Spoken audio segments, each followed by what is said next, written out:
Pais queridos, tudo bem? É Jedson, vocalista da banda Sonho e Louvor. E hoje eu tô passando porque eu tenho uma mega novidade para você da cidade de Santo Antônio dos Lopes.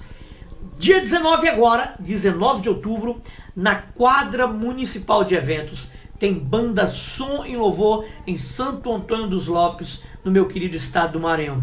Dia 19 agora de outubro, vamos estar junto com o povo de Deus, celebrando, adorando, e vai ser uma noite de milagres. Marque na sua agenda, 19 agora de outubro, banda Som e Louvor em Santo Antônio dos Lopes, no meu estado do Maranhão. Deus abençoe, espero todos vocês.